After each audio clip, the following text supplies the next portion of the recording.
जय हिंद बच्चों, आप सभी का हमारे YouTube चैनल में फिर से स्वागत है। तो दोस्तों क्लास 11th का सबसे इम्पॉर्टेंट चैप्टर में से एक जो है आज हम लोग चालू कर रहे हैं, जिसका नाम है दोस्तों डेप्रीसिएशन। तो शुरू में तो अच्छा लगने लगेगा आपको, धीरे धीरे इसमें मज़ा आता है दोस्तों, तो लास्ट तक बने रहना है ना। तो कहीं पे आप कंफ्यूज हो सकते हो, कहीं पे बहुत सारी दिक्कतें आ सकती है। अगर आप एक भी लेक्चर मिस करोगे तो दिक्कत में आ जाओगे। 6 मार्क्स का क्वेश्चन 110% इसका आता ही आता है ना। तो दोस्तों हम लोग वीडियो को अभी शुरू करते हैं।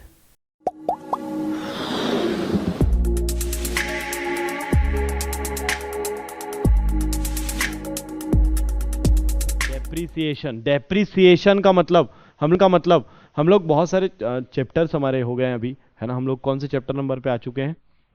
चैप्टर नंबर 15 में आ चुके हैं। कुछ ही चैप्टर बचे हुए हैं दोस्तों। तो हम लोग यहाँ तक आए ना, तो बहुत बार हम लोग डेप्रीसिएशन वर्ड सुने। तो मैं जानना चाहता हूँ आप लोग को इसके बारे में कुछ पता है कि नहीं पता है। तो डेप्रीसिएशन क्या हो रहा है, देखो दोस्तों। अभी आप लोगों को एक डेप्रीसिएशन का एग्जांपल दिखाता हूँ। इधर देखो, दाग लग गए, लगा है कि नहीं लगा है। तो ये जो है हमारे टीवी में जो है क्या हो गया है, दाग लग गए। ऐसा हुआ नहीं बेटा, टीवी में लगा रहता ना तो मेरा जीना आराम हो जाता। समझ में आ रहा है? मेरे को चैन से नींद नहीं आता।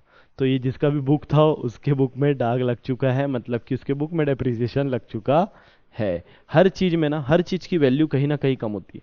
बुक्स भी आपके जो है पुराने हो जाएंगे और कोई यूज में नहीं आएंगे, फट जाएंगे, पुराने हो जाएंगे, डेप्रिसिएशन उस पर भी लगेगा। ये टीवी पे मैं सोच रहा हूँ कि ये टीवी कभी, मतलब एकदम प्यार करता हूँ इससे, मैं क्या बताऊँ, है ना। बहुत कॉस्टली चीज है, तो ये कभी भी कम नहीं होना चाहिए। लेकिन इस पे भी क्या होगा, डेप्रिसिएशन कम होगा। ये एक दिन बाद, ये एक 10 15 20 साल बाद ये खराब होगा, है ना। लेकिन खराब तो होगा। मेरी बुलेट गाड़ी है, बुलेट भी बहुत साल अभी अच्छे से चल रही थी, आजकल बहुत सर्विसिंग मांगती है। धीरे बहुत खर्चे बढ़ रहे हैं, अब ऐसा लगता है कि क्या भाई, मेंटेन करना बहुत दिक्कत हो गया है। तो ये तो सच है कि हर एक का समय आता है। दुनिया में जो आया है दुनिया से जाना पड़ेगा। एसेट्स लोग के साथ भी यही सीन है हमारे जैसा, ठीक है।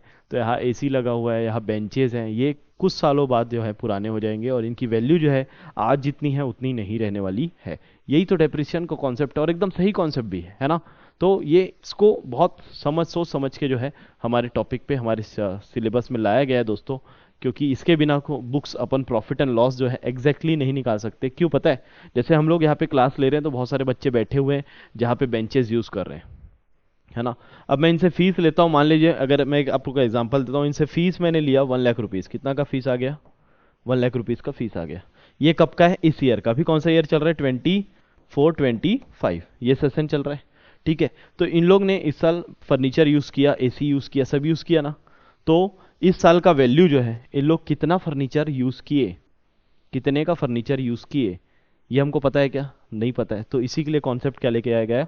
डेप्रिसिएशन। हम तो एग्जाम्पल के थ्रू मानते हैं कि मान लो इन लोग जो है 10,000 का क्या यूज किए, फर्नीचर। 1 लाख का फर्नीचर लगा है अपने यहाँ, जिसपे से 10,000 का इन लोग इस साल, 10 साल अगर फर्नीचर चलेगा तो हर साल उसकी वैल्यू कितनी कम हो रही है? 10,000। तो इस साल का मैं एक साल का कितना मार रहा हूँ? 10,000 रुपये। तो अभी मेरा प्रॉफिट निकालूंगा अगर मैं, 1 लाख माइनस क्या करूंगा, 1 लाख फीस है और 10,000 मेरा एक्सपेंस है फर्नीचर का, तो मेरा प्रॉफिट कितना बचेगा? तो अब मेरे को ये बताओ, अगर मैं एक्चुअली पे नहीं कर रहा हूँ, ये मैं ऑलरेडी फर्नीचर खरीदा, पे कर दिया था, तो अगर मैं इसको नहीं लिखता तो मेरा एग्जैक्ट प्रॉफिट आ पाता क्या? नहीं आ पाता, नहीं आ पाता ना दोस्तों। तो मेरा, मैं उस समय मानता 1 लाख, लेकिन एक्चुअल में है कितना? 90,000। तो अकाउंटिंग को बहुत अच्छा बनाने के लिए डेप्रिसिएशन को लेके आया गया है। क्लियर है क्या पिक्चर? ठीक है। तो हम लोग जो है डेप्रिसिएशन के बारे में समझते हैं। आप लोग बहुत खटारी गाड़ी देखे होगे आप लोग। एक खटारी गाड़ी कोई कॉलोनी में रहती है, आप लोग के घर के पास भी ऐसा कुछ एक कार रखा होगा, बहुत पुराना, बहुत सालों से रखा है, 10 सालों से रखा है। तो उसके चक्के जो है ना धंस जाते हैं जमीनों के अंदर, और उस पे फिर अंदर में जो है पेड़ वेड़ भी उग जाते हैं। वो कार यूज नहीं हो रही है, इसीलिए उसकी वैल्यू कम हो गई। समझ में आ रहा है क्या बात? जिसकी जो कार यूज कर रहे हैं उसकी तो वैल्यू कम होगी, नॉर्मल वियर एंड टीयर तो लगेगा ही लगेगा। साथ में दोस्तों अगर जिसको यूज नहीं कर रहे हैं उसकी भी वैल्यू कम हो जाती है। इसका मतलब दो टॉपिक मैं यहाँ पे कवर कर रहा हूँ दोस्तों। पहला जो है, एसेट्स का वैल्यू क्यों कम होता है, वियर और टीयर के कारण, मतलब नॉर्मल टूट फूट जाना, है ना। नॉर्मल यूज करते हैं तो जैसे फर्नीचर में तोड़ दिया उस दिन, तो क्या हो गया, ये वियर एंड टीयर हो गया। और इफ्लक्स ऑफ टाइम, मतलब कि समय के साथ अगर मैं इसको छोड़ दूं ऐसे ही, कार गाड़ी को छोड़ दूं अपनी, तो उसके टायर के हवा निकल जाते हैं, फिर वो खटारा हो जाता है, जंग लग जाते हैं, होता है कि नहीं होता है? समय के साथ उसकी भी वैल्यू कम हो जाती है। और लास्ट में क्या बोलता है? ऑब्सोलेंस और एक्सीडेंट। ऑब्सोलेंस मतलब कि टेक्नोलॉजी बदल जाना। क्या बदल जाना? टेक्नोलॉजी बदल जाना, मतलब कि जैसे कि हम लोग नया फ़ोन लेते हैं, एकदम नया नया टेक्नोलॉजी रहता है, फिंगरप्रिंट, फेस लॉक अनलॉक सब रहता है, लेकिन ऐसा कुछ नया टेक्नोलॉजी आ गया जिससे कि हमारा पुराना मोबाइल जो है पूरा का पूरा समाप्त हो गया। अब उसका कोई वैल्यू नहीं रहा, अब एकदम अलग टेक्नोलॉजी वीआर वाला मोबाइल आ गया है। तो पुराने मोबाइल की जो हम लोग 50,000 रुपये का, 50,000 का पाए किए थे, आज उसकी वैल्यू 10,000 भी नहीं रही। जैसे कि वो नोकिया का मोबाइल और इधर टच स्क्रीन मोबाइल है ना, जैसे ही टच स्क्रीन आया उनकी वैल्यू 1,000 2,000 की ही रह गई, पहले वो 10-10 हज़ार तक बिकते थे। तो ऑब्सोलेंस मतलब कि टेक्नोलॉजी बदल जाना। और एक्सीडेंट हुआ तो कहानी खत्म। समझ में आ गया? एक्सीडेंट हुआ तो बचेगा क्या? एसेट्स? एसेट्स ही नहीं रहेगा। तो ये जो है हमारा डेप्रिसिएशन का मीनिंग है दोस्तों। वैल्यू ऑफ फिक्स्ड एसेट्स क्या हो जाता है? डिक्रीज हो जाता है। देखो क्या लिखा हुआ है, depreciation is the reduction in the book value of fixed assets. Book value of fixed assets due to, पहला रीजन क्या है बताओ? Wear and tear. दूसरा क्या है? Efflux of time due to. और तीसरा क्या है? ऑब्सोलेंस और एक्सीडेंट। क्लियर है क्या आप लोगों को? ये अपना डेफिनेशन है। डेप्रिसिएशन जब भी आएगा हम लोग यही लिखेंगे। क्या लिखेंगे आप लोग को याद हो रहा है? ठीक है, तो अलग अलग जो है भाई साहब आए यहाँ पे, मैडम जी आए, जो भी हैं, और इन लोग अपना अपना बता के गए। ठीक है, तो हम लोग इसको और अच्छे से समझेंगे होता क्या है depreciation. Depreciation is an expense. क्या है डेप्रिसिएशन बताओ? हमारे लिए क्या है? एक्सपेंस है। खर्चा हो रहा है कि नहीं हो रहा है? कैसे? जैसे कि मैंने यहाँ पे फर्नीचर जो लगाया है, जिसकी मैं बात कर रहा हूँ, ये धीरे धीरे उसकी वैल्यू कम हो रही है ना, तो मेरा नुकसान हो रहा है कि नहीं हो रहा है? मेरे खर्चे हैं कि नहीं? एक्सपेंस है कि नहीं? आप लोग बताओ मेरे को। तो बिल्कुल दोस्तों, ये क्या है? एक्सपेंसेस होते हैं। डेप्रिसिएशन क्या होते हैं? एक्सपेंसेस होते हैं। Depreciation is an expense. तो डेप्रिसिएशन हमारे लिए क्या है? एक्सपेंस है। कैसे होता है आप लोग नहीं समझ पा रहे हो, मैं बताना चाहता हूँ, बहुत ज़रूरी है ये समझाना आप लोग को। हम लोग क्लास में लगाए हैं एक एसी, एयर कंडीशन लगा हुआ है। ठीक है, हमारा एयर कंडीशन जो है 50,000 रुपीज़ का है। कितने का है? 50,000 रुपीज़ का है। ये चलेगा अराउंड, मेरे को लगता है कि मैं अंदाजा ले रहा हूँ, 10 ईयर्स चलेगा। कितने साल चलेगा बताओ? 10 ईयर्स चलेगा क्या? भाई चलना ही है ना? तुम लोग क्या नहीं बोल रहे हो? हाँ, 10 साल तो चलेगा ही चलेगा। तो बताओ मेरा, हर साल कहीं ना कहीं, हर साल इसकी वैल्यू क्या होगी? जी, कम होते जाएगी। और धीरे धीरे धीरे धीरे धीरे धीरे वैल्यू जो है ना, 10 साल बाद इसकी क्या होगी पता है? जीरो हो जाएगी। भाई एसी की वैल्यू नहीं रहेगी, वो कबाड़ हो जाएगा, मतलब वो चलने के लायक नहीं रहेगा 10 साल के बाद, ऐसा मैं मान रहा हूं। समझ में आ रहा है क्या सबको? ऐसा होता है ना, एक मशीन 10-20 साल चला लोगे, उससे ज्यादा थोड़ी नहीं चलेगा, वो खराब हो जाएगा, टूट फूट जाएगा। ऐसे ही होगा ना? तो दोस्तों, एसी जो है हमारे क्लास में चलते रहता है लगातार, और जो है वो 50,000 का हम खरीदे थे, लेकिन 10 साल बाद वो क्या हो जाएगा? जीरो हो जाएगा। अभी कितने साल चला? 10 साल चला। कहीं ना कहीं हर साल इसका यूज हो रहा है, हर साल यूज हो रहा है कि नहीं? पूरे के पूरे 10 ईयर इसके यूज करें हम लोग, तो दोस्तों हर साल वैल्यू कितना कम हो रहा है, हम लोग कैसे निकाले? तो अब मैं ऐसे एकदम एग्जैक्ट नहीं निकाल सकता कि मैं कितना घंटा एसी चलाया, तो आज का जो है 10 रुपये लगा, कल का 50 लगा, कल का 100, ऐसे निकाल सकता हूँ क्या? नहीं लगा सकता। तो एक टेंटेटिव हम लोग दिमाग लगाए, नॉर्मल, मतलब हम लोग, मतलब कि जो बनाए हैं इन लोग, उन लोग दिमाग लगाए, इसको एक काम करते हैं, 10 साल में डिवाइड कर लेते हैं। ठीक है, तो 10 साल में डिवाइड किया तो डेप्रिसिएशन हमारा कितना आ गया? 5,000 रुपये डेप्रिसिएशन आ गया। हर साल कितने वैल्यू कम हो रही है? 5,000। अब देखो एक तरीका है कि मैं क्या किया, पहले था 50,000, कितना था? 50। अब फर्स्ट ईयर में मैं कितना माइनस किया? 5,000, तो नेक्स्ट ईयर कितना बचा? 45। फिर मैं 5,000 माइनस किया तो कितना बचा? ये कौन से ईयर का था? Second year. तो एक दिन ऐसे माइनस करते करते ये 10 साल में क्या हो जाएगा? जीरो हो जाएगा। हो जाएगा कि नहीं हो जाएगा? अभी अगर इसी को मैं अचानक से जो है ये 5,000 अगर डेप्रिसिएशन एज देखो, ये हर साल का एक्सपेंस हुआ कि नहीं हुआ? हर साल का 5,000-5,000 रुपये क्या है मेरे लिए? लॉस है या एक्सपेंस है कि नहीं?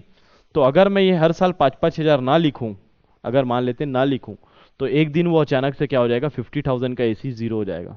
इसका मतलब लॉस कितने का हो जाएगा? 50,000 का हो जाएगा। और वो कौन से ईयर में होगा? 10th ईयर में। और वो 10th ईयर का था क्या सिर्फ खर्चा? नहीं, वो तो हर साल का था, इसीलिए इसको क्या किए? हर साल में बांट दिए। समझ में आ रहा है क्या सबको? तो ऐसा, इसीलिए आप लोगों को समझ में आ गया कि ये क्यों एक्सपेंस है, तो ये एक्सपेंस है for an entity and it is transfer to debited of profit and loss account. कहाँ ट्रांसफर किया जाता है इसको? प्रॉफिट एंड लॉस में ट्रांसफर किया जाता है। To determine correct profit for the year, क्यों ये कर रहे हैं? ताकि करेक्ट पता चल पाए। इस साल वाले बच्चे भी एसी यूज कर रहे हैं, अगले साल वाले बच्चे भी एसी यूज करेंगे, तो उस साल का हर साल का बराबर एसी का खर्चा बैठेगा, तो करेक्ट प्रॉफिट मेरे कंपनी का निकल पाएगा। To show and true and fair view of the financial position by showing the fixed assets at their fair value. तो इससे जो है हम लोग को क्या true and fair view of balance sheet मिलेगा, मतलब सही सही बैलेंस शीट मिलेगा, झूठ वाला बैलेंस शीट नहीं मिलेगा। बैलेंस शीट में दिख रहा है 50,000 का एसी, एसी का हालत 10,000 का नहीं है, सही है क्या वो बैलेंस शीट? गलत बता रहा है ना बैलेंस शीट, तो इसीलिए थोड़ा कम करते चलो ताकि वो मैच करते रहे। It is important to note that the depreciation is charge on the tangible fixed asset except free on land. मैं बोला दुनिया के सब एसेट्स पे डेप्रिसिएशन लगता है, एक्सेप्ट, एक्सेप्ट क्या? लैंड, मतलब कि जमीन पे क्या नहीं लगता? जमीनों पे डेप्रिसिएशन नहीं लगता, ये सच बात है। जमीन खरीद लो कहीं पे 100 रुपए की, वो परसों 200 का हो जाएगा, 500 का हो जाएगा, 1000 का हो जाएगा। जमीन बहुत कीमती चीज है दोस्तों, अर्थ में जो है एक टुकड़ा पाना हर किसी के बस का नहीं है, है ना। It is because of the reason that free or land has a infinite life while the other fixed assets are a limited life. और रीजन क्या बता रहा है यहाँ पे? बहुत अच्छा रीजन बताया है, जमीन की वैल्यू इनफाइनाइट लाइफ है। इसको हम लोग 10 साल में बांट सकते हैं कि 10 साल जमीन रहेगा उसके बाद खत्म, नहीं हो सकता। क्लियर है क्या picture? Depreciation is a process of allocating the depreciable cost, देखो क्या लिखा है, of tangible to the expense over it estimated useful life in a systematic manner. जो मैं अभी बताया ना सब चीज, ये चीज लिख दिया यहाँ पे। क्या कौन सा प्रोसेस है ये? एलोकेटिंग डेप्रिसिएबल कॉस्ट, मतलब जो कॉस्ट है ना, जो डेप्रिसिएशन निकाला ना, उसको एलोकेट कर रहा है। किस में एलोकेट कर रहा है? टेंजिबल एसेट्स के expenses over it estimated useful life. तो मैं कितना एस्टिमेट किया था उसका? 10 साल। तो 10 साल तक चल रहा है कि नहीं चल रहा है? 10 साल तक 5-5 हजार करके बांटना है उसको, किसमें? सिस्टमेटिक मैनर में। It reduces the book value of the fixed assets, तो हर साल क्या हो जाएगा? बुक वैल्यू एसेट्स की कम होते जाएगी। Depreciation is provided every year because the book value is reduce either because of its use or with the passage of time. अच्छा सर इस साल एसी बंद था, क्लास ही नहीं चली, तो डेप्रिसिएशन नहीं लगेगा? फिर भी डेप्रिसिएशन लगेगा, क्योंकि डेफिनेशन में लिखा था इफ्लक्स ऑफ टाइम, लिखा था कि नहीं लिखा था? यूज करो या ना करो, टाइम के साथ इसका वैल्यू कम हो जाता। It's occur gradually unless there is a quick physical deterioration or obsolescence due to the technological development. तो ऑब्सोलेंस आ जाएगा, टेक्नोलॉजी चेंज हो जाएगा, तो भी इसका वैल्यू गिर जाता है। It is not a process of valuation of fix but accounting of expenses each year. तो ये फिक्स्ड एसेट्स की वैल्यू निकालना नहीं है, मेन उसका क्या करना है? एक्सपेंस जो है ना उसकी एंट्री मारना है। The term depreciation is used for tangible fixed assets such as building plant machinery, है ना, and in the case of wasting assets in the depletion or the intangible assets the term use is amortisation. तो fixed asset जो है, जैसे मैं इस TV को touch कर सकता हूँ, मैं इस टीवी को टच कर सकता हूँ, इस कैमरे को टच कर सकता हूँ, माइक को टच कर सकता हूँ, तो इस पे जो कम होता है वैल्यू उसको क्या बोलते हैं? डेप्रीसिएशन। क्या बोलते हैं? डेप्रीसिएशन। और जो वेस्टिंग एसेट्स रहते हैं उसको बोलते हैं डिप्लीशन, और इनटेंजिबल एसेट्स जो रहते हैं उसको बोलते हैं एमोटाइजेशन। इनके अगर इनटेंजिबल एसेट जैसे कि गुडविल है, गुडविल को कम कर रहे हैं तो एमोटाइजेशन। अच्छा इनटेंजिबल एसेट्स में एक डिफर्ड रिवेन्यू एक्सपेंडिचर आता है, उसको घटा रहे हैं, वो एसेट्स नहीं होता लेकिन बोलते हैं, उसको हटा रहे तो एमोटाइजेशन। ठीक। Depreciation is a non cash expense. अब बताओ, एसी तो मैं खरीदा था, पेमेंट कर दिया था ना 50,000 का, साल बीत गया, फिर मैं कितने का एक्सपेंस माना उसको? 5,000 माना कि नहीं माना? तो मैं फिर से 5,000 पे कर रहा हूँ? नहीं पे कर रहा हूँ ना मैं, ये तो मेरे घर की बात है, घर का डेप्रिसिएशन लग रहा है। मैं बाहर किसी को पैसा दे रहा हूँ क्या? पैसे नहीं दे रहा हूँ। बात समझ में आ रहा है क्या सबको? तो क्या हो रहा है दोस्तों? डेप्रिसिएशन कौन सा है? नॉन कैश एक्सपेंस है। There is a no outflow of cash, कुछ भी जाता नहीं है लेकिन फिर भी खर्चा होता है। डेप्रिसिएशन इज अ कौन सा है? Indirect expense, transfer to the debit of the profit and loss. कहाँ चले जाता है वो? डेबिट साइड में, प्रॉफिट एंड लॉस में। क्यों हो रहा है डेप्रिसिएशन? तो हम लोग इसके डेफिनेशन में ऑलरेडी कवर कर चुके हैं, इसमें ज्यादा टाइम लगेगा नहीं। यूज ऑफ एसेट्स, सबसे पहले वियर एंड टीयर क्यों हो रहा है? क्योंकि रोज यूज करते हैं, रोज बुलेट में धक धक धक धक करके चला रहा हूँ, तो मंगेगा ही ना मेंटेनेंस। डेली शंकर नगर घुड़ियारी, शंकर नगर घुड़ियारी, बीच में कहीं जाने मिलता नहीं है, क्या बताऊं, है ना। हाँ कल गया था मैं कहीं और, तो आज एक जन मैडम आई थी, लोन दे के गई। हम लोग लोन ले रहे बेटा, वियर एंड टीयर ज़्यादा हो गया। क्यों? तो हम लोग को एसेट्स फिर से खरीदने पड़ेंगे। इफ्लक्स ऑफ टाइम क्या है ये? समय के साथ भी डेप्रिसिएशन लगता है। तो ये हम लोग कवर किए क्या? कुछ एसेट्स तो आप पैकिंग में रखे रहो, नहीं यूज कर रहे हो तो भी खराब हो जाएगा, ठीक है। Flux of time. ऑब्सोलेंस मतलब क्या हो जाता है? ऑब्सोलेंस मतलब कि बेटर मशीन आ जाता है मार्केट में, या फिर उसका टेक्नोलॉजी जो है अपग्रेड हो जाता है, तो आपकी पुरानी मशीन की वैल्यू कम हो जाती है। एक्सीडेंट मतलब कि टोटल लॉस। क्या एक्सीडेंट हुआ मतलब कहानी खत्म, मशीन बचेगा क्या? नहीं बचेगा। Accident loss be permanent but it is not a continuing gradual of the above, only the first two factors are consider relevant for the depreciation. पहले दो इंपॉर्टेंट है बोल रहा है, बाकी दो ऐसी टाइम पास है। ये कभी हो सकते हैं और कभी नहीं भी हो सकते। Accounting concept of depreciation and depreciation accounting बाप रे, अकाउंटिंग आ गया। तो हम लोग का तो काम ही यही था अकाउंटिंग, हम लोग अकाउंट्स के बुक के अंदर है। The accounting concept of depreciation means allocation of cost of fixed assets. ये एलोकेशन ऑफ कॉस्ट क्या है? ये एलोकेशन ऑफ कॉस्ट आप लोगों को दिखा रहा हूँ। ये कितने का एसी? 50,000। पहले साल में कितना गया? 5,000। दूसरे साल में कितना गया?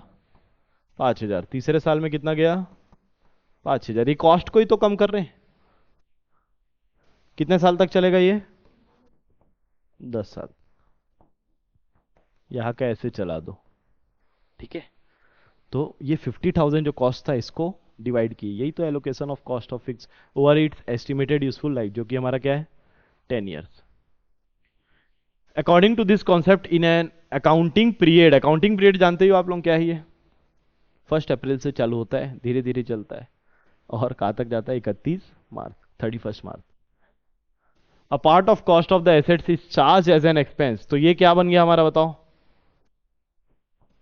ये पार्ट ऑफ कॉस्ट है ना, ये कॉस्ट का पार्ट क्या है? 5,000। इसको हम लोग क्या मानते हैं? एक्सपेंस है ना। And each year over the estimated useful life depreciation is like any other expense and this is a charge on a profit. ये किस पे चार्ज होता है? प्रॉफिट पे। तो ये कहाँ पे जाता है? कहाँ पे जाता है? डेबिट पे जाता है, debit of the profit and loss account. बहुत ईजी है। जैसे एसी है ना, इसका एंट्री एक मारना सिखा देता हूँ आप लोग को। ये क्या है? 50,000 का एसी। कितना लग रहा है एक्सपेंसेस? कितना डेप्रिसिएशन लग रहा है? 5,000। बताओ एक्सपेंसेस एंड इनकम वाला कोई तो एक था, नियम कानून था, है ना, या ए ही पैदा हुए थे हमारे। अगर आप लोग एक ही चीज से समझे सब लोग चीज, तो आप लोगों को पता होगा कि एलआईसी का खून जो है वो क्या है? क्रेडिट है, और एई का खून क्या है? डेबिट है। एई मतलब एसेट्स और एक्सपेंस, तो ये क्या है? डेप्रिसिएशन एक्सपेंस है, तो इनका खून क्या है? डेबिट है। और नाम भी डेप्रिसिएशन है, डेबिट भी है। तो डेप्रिसिएशन हमेशा क्या होगा बताओ? एक्सपेंस है, इसीलिए क्या हो जाएगा? डेबिट। तो मैं कर दूं क्या? Depreciation account debit to. तो ये डेप्रिसिएशन लगता किस पे है? एसेट्स पे। किस पे लगता है? एसेट्स पे। लगता है क्या एसेट्स पे? उसकी वैल्यू कम करते जाते हैं। तो हम लोग के केस में कौन सा एसेट्स रखे हम लोग? एसी। तो एसी में लग जाएगा, तो एयर कंडीशन में ये लग गया एसी अकाउंट। तो 5,000 रुपया क्या हो गया? डेप्रिसिएशन का डेबिट, और 5,000 रुपया एसी में क्रेडिट। अब ये एसी में क्रेडिट होने से क्या इफेक्ट आया पता है आप लोग को? बताओ एसेट्स का खून क्या है? डेबिट है। क्या है एसेट्स का खून? डेबिट है। तो जब भी वो बड़ा होते जाएगा, जैसे वो बच्चा बड़ा होते जाएगा, तो क्या होते जाएगा? डेबिट होते जाएगा। लेकिन अगर उसको कम करना है, मतलब बच्चे को कम नहीं कर सकते, बीमार उमार पड़ जाएगा, थोड़ा डिक्रीज हो गया, तो क्या होगा बताओ? क्रेडिट हो जाएगा। तो एसी डिक्रीज हुआ कि नहीं हुआ 5,000 से? इसीलिए वो क्या हो रहा है? क्रेडिट हो रहा है। सबको समझ में आ रहा है बात? तो ये इसका अकाउंटिंग कॉन्सेप्ट है, हम लोग सीखेंगे अच्छे से। और ऑब्जेक्टिव क्या है? तो ये बेसिक थ्योरी हम लोग कवर कर रहे हैं इस लेक्चर में। ऑब्जेक्टिव क्या है? सबसे पहला डिटरमाइन क्या करना है? Profit and loss. तो एक्सपेंसेस सही से लिखेंगे तो प्रॉफिट एंड लॉस सही से आएगा, है ना। Show the true and fair view of the financial position. तो दो चीज हमेशा याद रखना। ऑब्जेक्टिव मेन डेप्रिसिएशन का क्या है? Correct profit and loss. दूसरा क्या है? True and fair view of financial position. मतलब जो बैलेंस शीट दिख रहा है, बैलेंस शीट में 1 करोड़ का बिल्डिंग दिख रहा है, कितने का दिख रहा है? 1 करोड़ का, लेकिन एक्चुअल में बेचने जा रहे हैं 5 लाख रुपए का है। तो झूठ है ना। तो बैलेंस शीट का हमेशा हमेशा कैसा रहना चाहिए? ट्रू एंड फेयर व्यू होना चाहिए। और क्या है objectives? Correct cost of production. अच्छा, कॉस्ट ऑफ प्रोडक्शन, ये जो पेन दिख रहा है ना दोस्तों, ये 10 रुपए का पेन है। कितने का है बेटा? बहुत महंगा है, ये टीवी वाला है, 2,000 का आता है, लेकिन बता रहा हूँ कितने का है? 10 रुपए का है। तो ये 10 रुपए में कैसे रखा प्राइस? कॉस्ट निकाला इसकी, 9 रुपए आई, कितना आई? ₹9 की इस पेन की कॉस्ट थी, तो मैं इसको बेचता कितने में हूँ? ₹10। तो ये कॉस्ट कहाँ से आया, कॉस्ट कैसे निकला? तो जिस फैक्ट्री में ये बन रहा है वहाँ पे जो है इस पे रॉ मटेरियल लगा, इस पे बहुत सारे लोग काम करते हैं, इस पे बिजली भी लगता है, इसमें कुछ मशीनें लगती है कि नहीं लगती है? तो सब एक्सपेंसेस जब प्लस होंगे इस पे, तब इसका ₹9 का कॉस्ट आएगा। तो डेप्रिसिएशन भी इस पे ऐड होगा, तब जाके हम लोग को क्या पता चलेगा, करेक्ट कॉस्ट ऑफ प्रोडक्शन। ठीक है क्या? To provide funds for replacement, राशि का पॉइंट आ गया। रिप्लेसमेंट, रिप्लेसमेंट मतलब समझते हो? अब ये नॉन कैश आइटम है, धीरे धीरे क्या होते जा रहा है, कम होते जा रहा। क्या लिखा है देखते हैं, depreciation is a non cash expenses when it is charge the amount of depreciation is retain in the business and that can be used for the replacement of fixed assets after the expiry of their estimated useful. अभी जैसे मैं 5,000 AC का अलग किया था ना, as a expense माना था इसको, लेकिन पैसा कहीं गया था क्या भाई? समझना मेरी बात। जैसे मैं कमाया 1 लाख रुपीज़, कितना कमाया? 1 लाख। 1 लाख में कितना एक्सपेंस माना डेप्रिशिएशन का? तो मेरे पास बचा कितना? 95,000। कितना बचा? 95,000। अब मेरे को एक चीज बताओ, इसके लिए मैं कैश पे किया क्या अभी? नहीं किया, मतलब मेरे पास कैश कितना रखा है, लेकिन मेरा प्रॉफिट कितना है? इसका मतलब ये 5,000 मैं धीरे धीरे जमा कर सकता हूँ।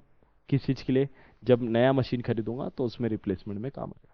To comply with the legal provisions, it is necessary to charge a depreciation to comply with the provision of the Companies Act and Income Tax Act। तो दोस्तों, आप इससे कितना भी दूर भाग जाओ, आपको इसको फॉलो करना ही पड़ेगा, क्योंकि कहाँ पे लिख दिया है, कंपनीज एक्ट और इनकम टैक्स एक्ट में बोला है डेप्रिसिएशन लगाना ही पड़ेगा, मतलब लगाना ही पड़ेगा। तो जब आप सीए बन जाओगे या आप अकाउंटिंग करोगे या ओनर रहोगे, तो आप लोगों को डेप्रिसिएशन का कॉन्सेप्ट आना चाहिए, क्योंकि आपको ये फॉलो करना पड़ेगा। क्लियर है क्या पिक्चर? कैसे हो आप सब? उम्मीद है कि आप बहुत अच्छी आप लोगों की पढ़ाई चल रही होगी और अच्छे से आप लोग हार्ड वर्क कर रहे होंगे। मैं भी अपने तरफ से आप लोगों के लिए बहुत सारी चीजें लेके आते जा रहा हूँ। अभी इस बार जो है हम लोग एप्लीकेशन लॉन्च कर दिए हैं, ताकि आप लोगों को जो है बहुत इजीली जो है एक ही जगह एक्यूमुलेटेड होते सारे लेक्चर्स आपके अकाउंट्स के, बीएसटी के, इकोनॉमिक्स के, क्लास 11th के, क्लास 12th के, सबके लेक्चर्स आप लोगों को हमारे एप्लीकेशन में मिल जाएगा। तो दोस्तों हमारा एप्लीकेशन डाउनलोड कर लीजिए, जो कि आप लोगों को दिख जाएगा हमारा डिस्क्रिप्शन लिंक में मिल जाएगा और नीचे भी स्क्रॉल हो रहा होगा। डाउनलोड कर लीजिए, प्ले स्टोर में मिलेगा AK कॉमर्स क्लासेस के नाम से। तो इसके साथ साथ हमारे इंस्टाग्राम पेज को भी आप फॉलो करिए, हमारी वेबसाइट में भी विजिट करिए दोस्तों, और हमारे यूट्यूब को भी सब्सक्राइब करिए दोस्तों। हम लोग बहुत सारे शॉर्ट्स के ना सीरीज बना के रखे हुए हैं, जो कि 1-1 मिनट के हैं। आप लोगों को कोई भी टॉपिक पढ़ना है तो वो शॉर्ट्स की सीरीज क्विक रिवीजन में काम आएंगे, आपके बोर्ड एग्जाम में, आपके 11th के एग्जाम में। तो प्लेलिस्ट में जाके आप एक्सेस करोगे तो आप लोग के लिए आसान रहेगा, लाइन से आपको सीरीज मिल जाएगा। हम लोग चैप्टर वाइज उनके जो कवर पेज है उनका भी कलर अलग अलग रखे हुए हैं दोस्तों, तो अच्छे से समझिए। इंस्टाग्राम में आप लोग को मिल जाएगा और यूट्यूब के शॉर्ट्स में मिल जाएगा। ठीक है दोस्तों, तो अब अच्छे से पढ़ाई में ध्यान लगाना, फिर कंटिन्यू पढ़ना। ठीक है, तो ऑल द बेस्ट आप लोग को। तो चलो दोस्तों, आप फिर से पढ़ाई करना, मन लगा के करना, डिस्ट्रैक्ट नहीं होना, ठीक है? और बेसिस ऑफ प्रोवाइडिंग डेप्रिसिएशन, तो क्या क्या इंपॉर्टेंट चीज है जिससे हम लोग क्या पता करेंगे डेप्रिसिएशन का, किस पे लगता है, कैसे लगता है, कैसे हम लोग बनाया जाएगा, कैसे इसको सॉल्व किया जाएगा। ठीक है, तो पहला चीज क्या है, ओरिजिनल कॉस्ट। तो हम लोग एक कॉन्सेप्ट पढ़े थे, क्या? हिस्टोरिक कॉस्ट कॉन्सेप्ट, याद आ रहा है? कॉस्ट कॉन्सेप्ट, तो जितने का आप खरीदे उतने का ही बुक्स पे लिख दो, यही कॉन्सेप्ट था।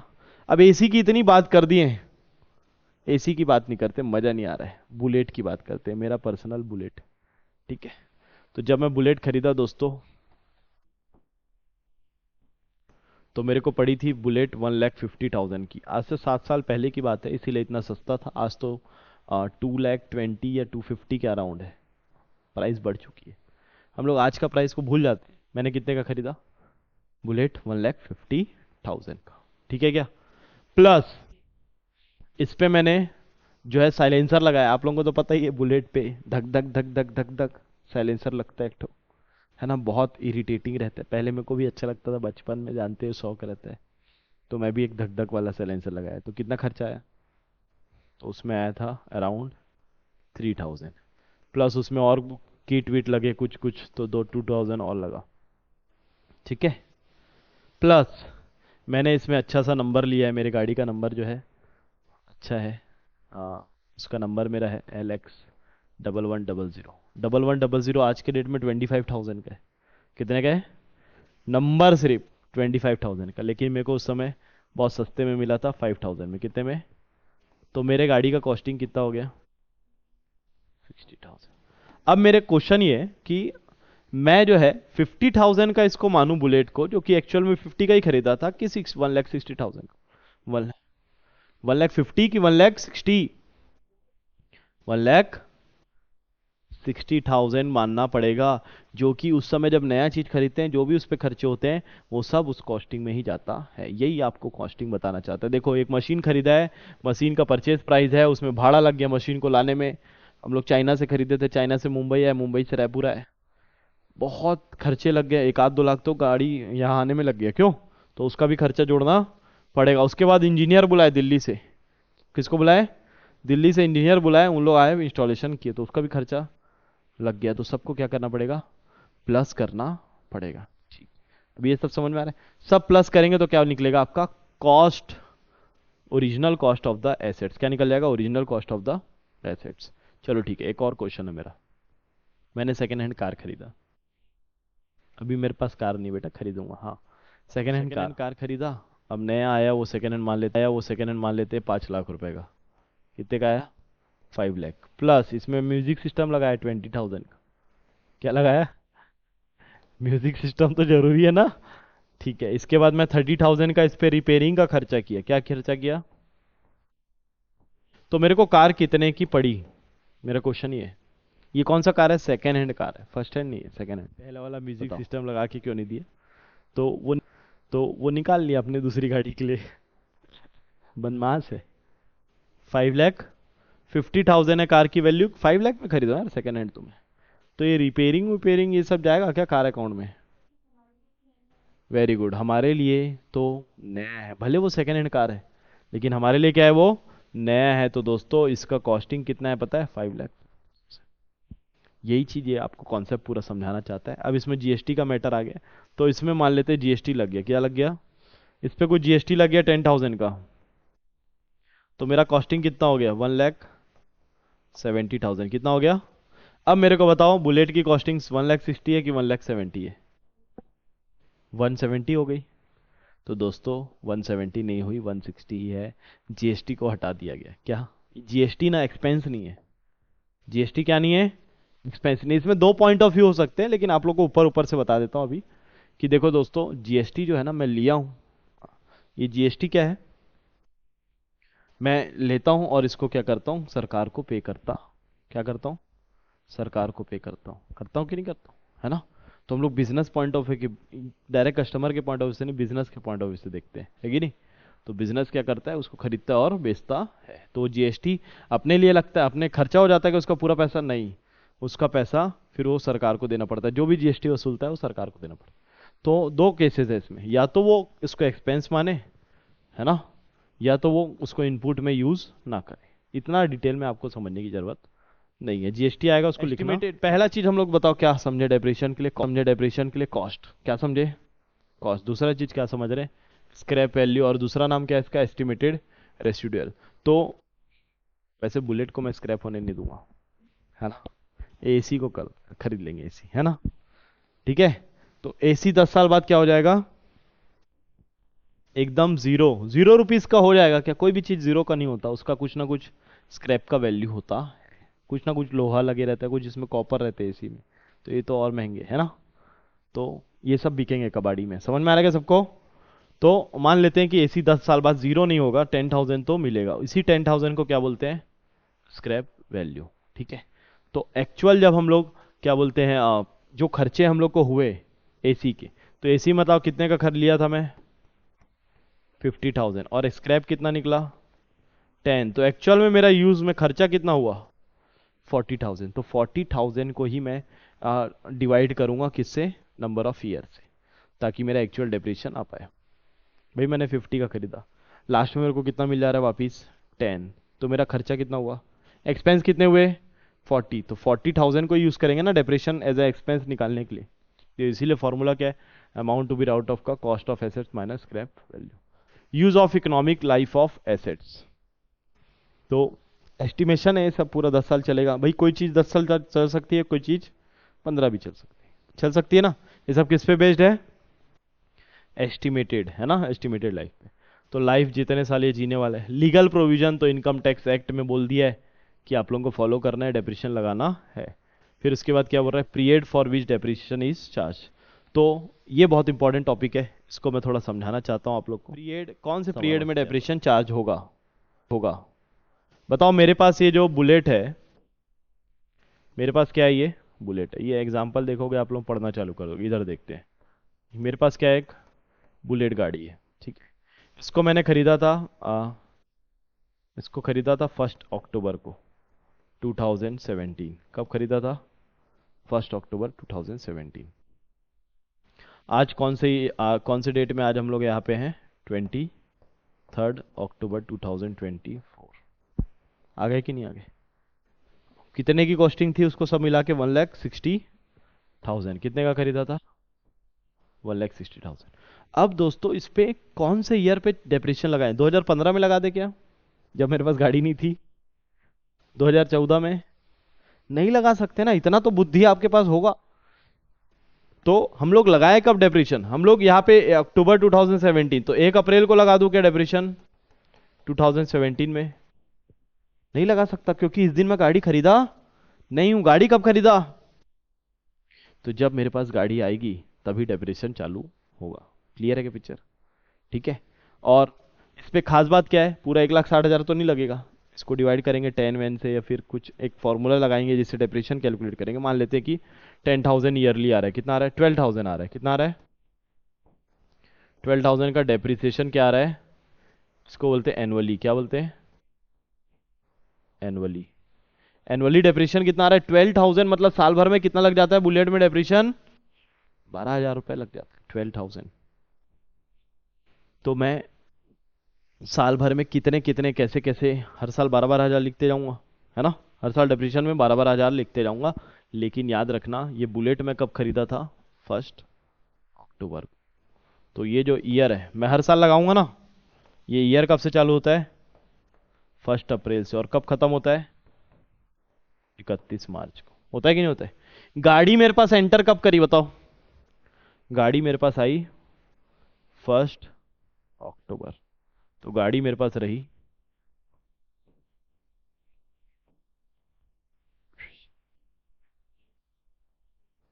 गाड़ी बन गई। देखो, आता है आप लोग गाड़ी बना?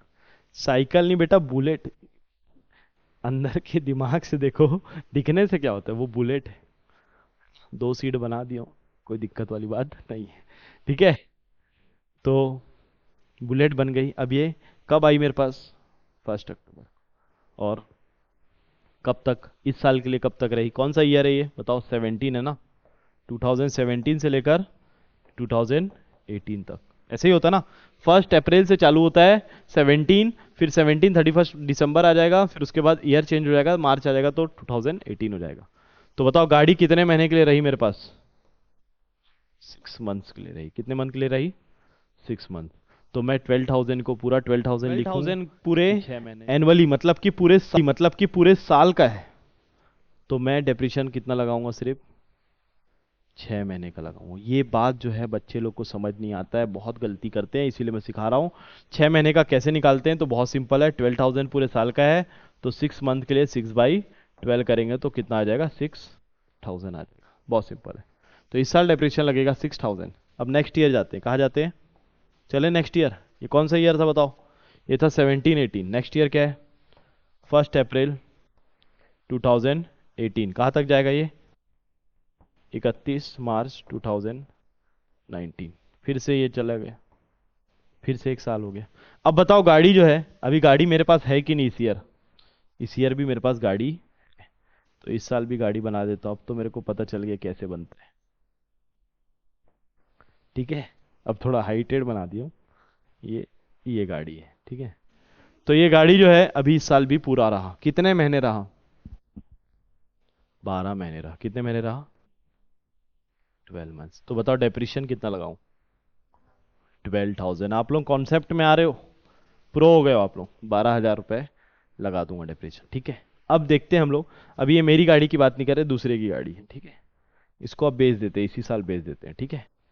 तो ये गाड़ी फिर से आ गई मेरे पास। फिर से मेरे को एक गाड़ी बनाना पड़ेगा। इस बार तो मैं प्रो हो चुका। हैंडल थोड़ा ऊपर रहता है, ये तुम लोग मस्ती कर रहे हो यार, बना नहीं पा रहे हो। हाँ ठीक है। तो 1 अप्रैल को चालू हुआ, कौन सा ईयर है बताओ ये मेरे को। 19 कौन सा है? और कब खत्म होगा ये? गाड़ी ऊपर हो गई, गिर गया कोई। 2020 फिर से साल आ गया। लेकिन गाड़ी जो है अब, मैं क्या किया गाड़ी को ना 1 जुलाई को सेल कर दिया। क्या कर दिया? सेल कर दिया। समझ में आ रहा बात? तो गाड़ी जो है कहा कितने महीने रही मेरे पास इस साल? 3 मंथ्स। अप्रैल, मई और जून। 1 तारीख को तो जुलाई में बिक गया। 3 महीने ही रहे। तो बताओ डेप्रिसिएशन पूरे साल भर का लगाऊं कि गाड़ी जितने दिन मेरे पास रही 3 महीने के ही लगाएंगे। यही तो कॉन्सेप्ट है। तो आप लोगों को ये बात इतना बहुत गहराई से समझाया मैं। जो डेट्स हैं यहाँ पे, जिस दिन खरीदे वो इम्पोर्टेंट है, जिस दिन बेचे वो इम्पोर्टेंट है। अगर 1 अप्रैल से अगर खरीदे रहेंगे तो बहुत इजी हो जाएगा, बीच में खरीदेंगे तो कैलकुलेशन बढ़ जाएगा, बीच में बिकेगा तो हार्ड हो जाएगा। या 1 अप्रैल को बिक जाए या 31 मार्च को बिक जाए तो इजी हो जाएगा। समझ में आ रहा है सबको? तो सराद Clear एंड है? सन्स तो हम परचेज लोग अ चलो machinery on 1 October 2023, 5 lakh against a cheque. बताओ 5 लाख रुपए में खरीद लिए। क्या खरीदे इन लोग? मशीन खरीद लिए। And also paid a 20,000 for loading and unloading and carrier expense to bring the machine to the factory. तो लगता है कि ऐसा खर्चा, देखो 5 लाख की मशीन खरीदे हैं तो 10-20 हजार जो है ट्रक व्रक वाले को भाड़ा वाड़ा दिए, कैरियर वेरियज दिए, अनलोडिंग अनलोडिंग सब हो गया।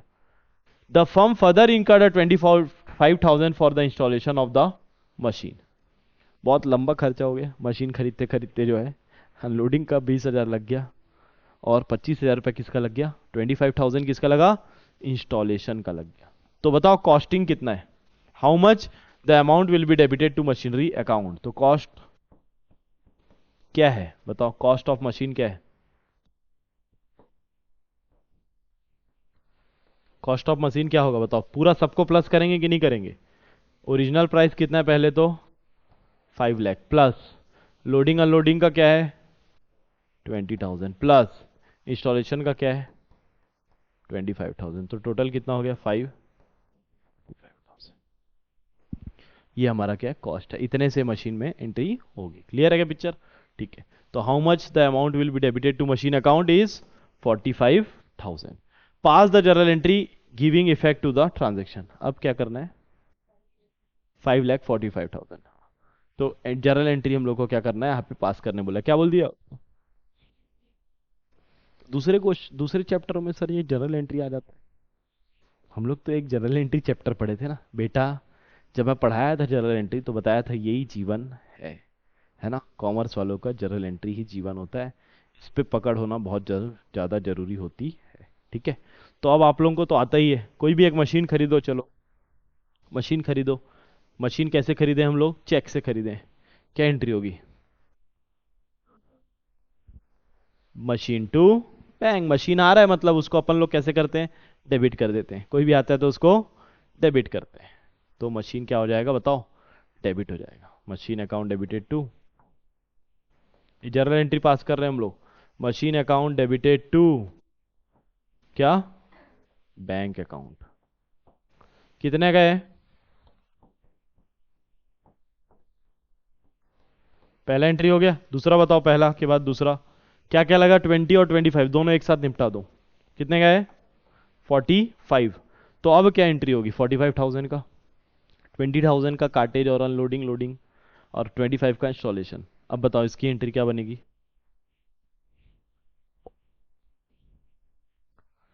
तो मैं कार्टेज अकाउंट डेबिट कर दूं, इंस्टॉलेशन अकाउंट डेबिट कर दूं क्या? नहीं। क्यों? क्योंकि ये एक्सपेंस नहीं है। ये सब क्या है? मशीन की ही वैल्यू है। क्या है ये सब? मशीन के ही। क्या होगी एंट्री बताओ? कार्टेज और इंस्टॉलेशन अकाउंट डेबिट नहीं होंगे। कौन सा अकाउंट डेबिट होगा? Machine account debited to. ये काहे का पैसा है बताओ? आप लोगों को समझ में आया क्या क्या हुआ? तभी तो दोनों जब मशीन मशीन में लिखूंगा तभी तो मशीन कितने की होगी? 5,45,000 की हुई क्या? तो ऐसी जनरल एंट्री पास होने वाली है। अब आप लोगों को मैं दिखाता हूं मशीन का अकाउंट। लेजर बनाना सीख गए ना आप लोग? बचपन से सीख गए सर, आप हम लोग को मत सिखाओ, अब हम लोग सिखाएंगे आपको। ठीक है बेटा, सीखने के बाद बड़ी बड़ी बातें। डेट पर्टिकुलर अमाउंट एल, यहाँ गायब कर दिए कुछ में, जेएफ, कोई दिक्कत नहीं, जेएफ में वैसे भी कुछ आता। तो ये आपका मशीन अकाउंट रेडी हो गया। तो आप लोगों को नियम पता ही होगा, लेजर आप लोग मेरे पास से पढ़ रहे हो बचपन से, है ना? तो जब भी कोई जनरल एंट्री होती है, दोनों के बीच में क्या होती है? दोस्ती होती है ना? ये घर बना है, किसका घर बना है ये? मशीन का घर है। मशीन के पास, अगर मशीन डेबिट तरफ है तो उसके पास घर की चाबी कौन से गेट की है? डेबिट वाली है। तो कौन से गेट में आना पड़ेगा? डेबिट वाले गेट में आना पड़ेगा। उसके दोस्त को लेके आना पड़ेगा। क्या नाम है उसके दोस्त का? To bank, 5 lakh rupees. दूसरे बार भी मशीन क्या हुआ है? डेबिट हुआ है। तो मशीन को क्या करना पड़ेगा? सॉरी, उसके दोस्त का नाम क्या है? तो बैंक अकाउंट कितना है? 45,000। डेट यहाँ पे नहीं लिखा हूं मैं, डेट लिखना पड़ेगा ना। डेट क्या था ये? 1 अक्टूबर 23।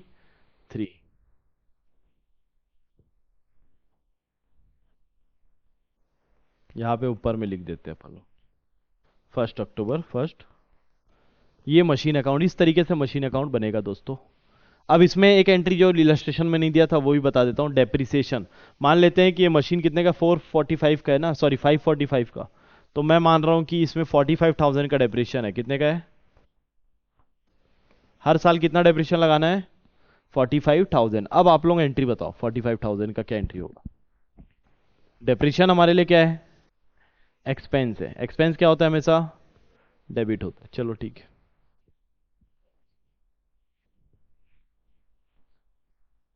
डेप्रिसिएशन अकाउंट डेबिट टू, बताओ किस?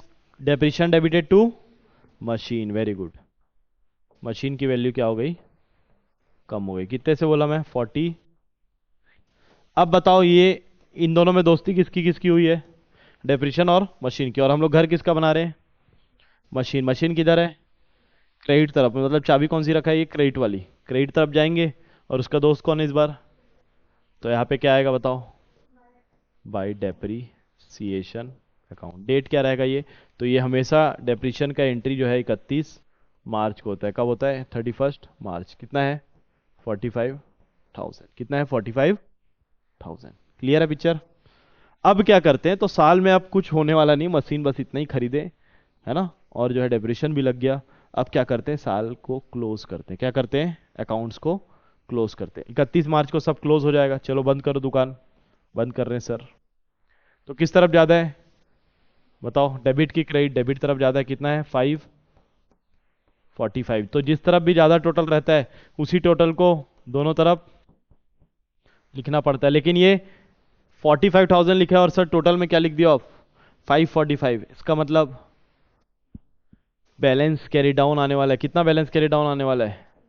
5 लाख रुपीस। आप लोग होशियार हो चुके हो। इसी को क्या बोलते हैं? By balance carried down. Star भी लगा लेते हैं क्योंकि हम लोग ये मेहनत करके निकाले। और कौन सा डेट है ये? 31 मार्च। ये कौन सा ईयर चल रहा है? 2023 से लेकर चालू हुआ था 2024। सर ये 45,000 कहाँ से लाए? तो मैं ऐसे ही एग्जांपल ले रहा हूँ, ये आप लोग को समझाने के लिए ऐसे अकाउंटिंग होता है। अब ये क्या हो जाएगा? 24 अप्रैल, मतलब नेक्स्ट ईयर का। हम लोग को मशीन अकाउंट ना तो 2-2 3-3 साल के बनाने पड़ेंगे इस चैप्टर में। तो क्या हो जाएगा ये? 2024 से लेकर 25 तक का ईयर चालू हो जाएगा। ये 24 और 25। तो ये जो बैलेंस कैरी डाउन हुआ है ना, ये नेक्स्ट ईयर क्या हो जाता है? Balance brought down. तो ये क्रेडिट वाला क्या हो जाएगा? 1 अप्रैल को बताओ टू बैलेंस ब्रॉड। कितना पैसा है? 5 लाख रुपीस। बस ये यहां से आ जाता है इस तरफ। सबको समझ में आ रहा है बात? बहुत इजी है अगर आप लोगों को समझ में आएगा। तो हम लोग नेक्स्ट लेक्चर में पूरा का पूरा मशीन अकाउंट और उसके फॉर्मूले और सब चीज़ हम लोग सीखेंगे दोस्तों। आज का सिलसिला जो आपका और मेरा था वो यहीं पे समाप्त हो रहा है ना। मिलेंगे अपने एप्लीकेशन वाले लेक्चर में, डाउनलोड कर लेना, डिस्क्रिप्शन बॉक्स में लिंक मिल जाएगा, और फिर वहाँ पे हम लोग फटाफट पढ़ाई करेंगे दोस्तों, ठीक है। और चैनल को लाइक शेयर सब्सक्राइब जरूर करके जाना, और दोस्तों को भी शेयर करना, कि बताना उन लोग को कि हम लोग कैसे पढ़ा रहे हैं, क्या है, आपको अगर अच्छा लगे तो बिल्कुल। और कुछ डाउट आएगा तो कमेंट सेक्शन में कमेंट करके बताओ मेरे को। इंस्टाग्राम पेज भी फॉलो करो, डिस्क्रिप्शन मिलेगा आप लोग को लिंक में। मिलते हैं दोस्तों एप्लीकेशन वाले लेक्चर में, तब तक के लिए जय हिंद जय भारत।